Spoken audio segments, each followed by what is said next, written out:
in order for dementia residents to stay at first level dementia facilities, they need to be independent in activities of daily living and not be aggressive.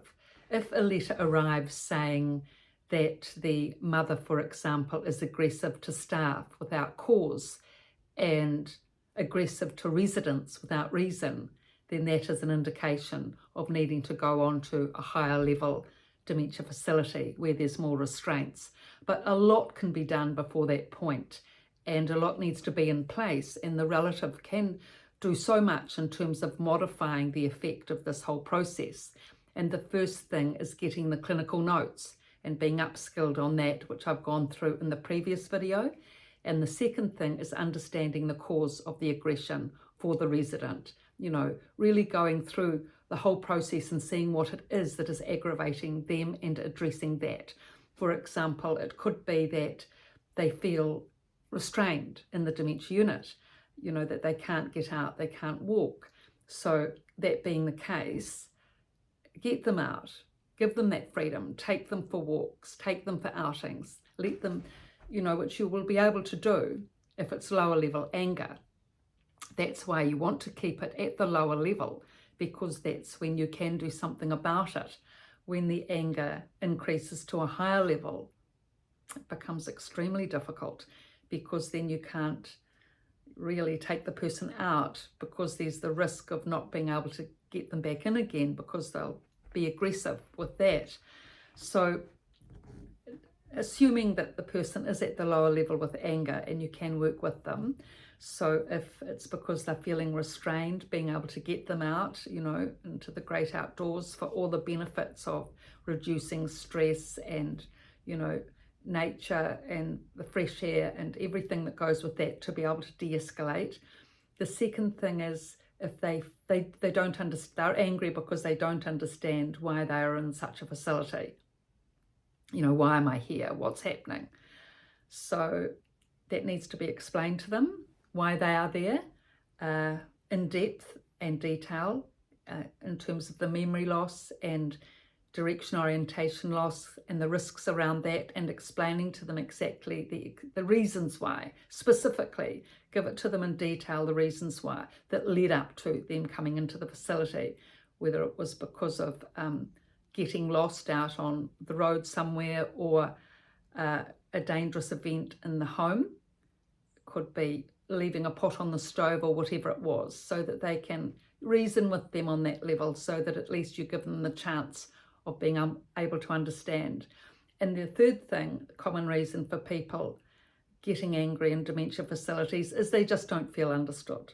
They don't feel understood because, often people aren't sitting down with them and giving them the time to be able to understand them, because of course often their speech is affected, they're aphasic, there's, their speech is jumbled, they can't think as quickly, they can't communicate as clearly, and so they're often dismissed. So a lot of time, patience and effort needs to go into sitting down with the person and quietly going through the process and asking them what it is that's really upsetting them. And with that, discussing it with them repeatedly, if you need to, no doubt you will, to be able to clear the decks and at least give them a chance of being able to settle down. And if you can manage to keep that person at that lower level anger, well, hopefully no anger, but if you can keep them more settled, where they feel supported, where they feel heard, where they know they can get out for a walk if they need to, they know that you're visiting, that you haven't abandoned them, all of these things, that activities are put in place for them to be able to be occupied, that they're getting their newspaper, they're getting their magazines, their friends are coming to visit, etc., etc. All of this goes a long way to reducing anger. But probably one of the really big things that helps in settling anger is when and if the person can become well socialized at the unit and get the support from other residents at the unit. That really helps so much, not just with individual anger, but with the whole unit's level of anger. Well socialized residents support each other, and when there's aggressive incidents, they'll come in and support and, talk to the aggressor or help the person, the vulnerable person that's being attacked, or to move away, or they'll call out to staff or whatever. And also the warmth of friendship goes a long way, even with the aggressors, to settle their anger and settle their stress. So I noticed in the units I worked with, when I initially came to one of the units, there was so much aggression and residents attacking each other, with one particular woman in particular instance. One woman in particular was the key point of the aggression. She eventually was moved on to a D6 facility, and that actually helped the unit a lot. There were other aggressive residents as well, but not to the same degree. So, but if your mother can't be restrained, if your mother can't be turned around with her aggression, it's escalated to high, or just say it's probably not your mother, because if it's your mother, no doubt you're supporting them. That's why you're watching these videos and making the effort to be upskilled. But for a resident that is not supported, where the family is not interested, either not available or not interested, and the resident themselves feels that there is not that support there, and it gets to high level anger, and the anger is consistent, it's very difficult to turn it around. I haven't witnessed it being able to be turned around, high level anger.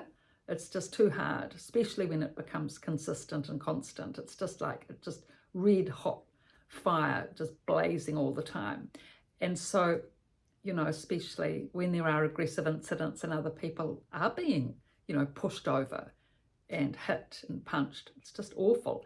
So generally it really varies a lot actually, in terms of how many instances of aggression before going on to a D6 higher level dementia unit where there's more restraints, but it may be probably on average 3 to 6 events being charted. It needs to be charted, so the event needs to be date, detail, time, witnesses. It all needs to be charted in the clinical notes, witnessed by the doctor, in the notes, and all parties concerned need to be informed. And it may be that all various types of medication have been tried, but it hasn't worked. That being the case, then the person will go on to a higher level D6 facility, which is very demanding for the person. It's so restricting, because restraints can be put in place there. It's disorientating because, they don't know anyone there. It's another totally new environment. So there's direction orientation loss. So the staff there are very kind, of course. They wouldn't work in such places unless they were kind people. But at all costs, it's really important to try to settle the anger down to a lower level so that people aren't, put through this situation of needing to go on to a higher level facility. So it is complex. There's a lot of bureaucracy involved whenever anger comes into the picture, much more than depression and anxiety, which impacts on the person themselves, but not other people at large, because they're not being attacked. So that's why if your parent has inclinations of being angry, it's, even more so to read up, upskill, become informed and educated on all these aspects so that you can be part of the picture with the medical team to help. And I've put for this going on to D6 and the doctor's meetings, the medications, especially this book, the first book, The Resident's Voice from a Dementia Unit. I know actually in the epilogues of this book, I have done a lot on anger, I have to say, because it's such a big issue, 40 pages on anger and how to manage it at low level and moderate level and what happens at high level. And the anger is described in the first book in terms of the novel, the first half of the book. I've outlined that and what the residents go through in lives, the lives of a typical dementia unit. So it's in both books about anger and the ramifications.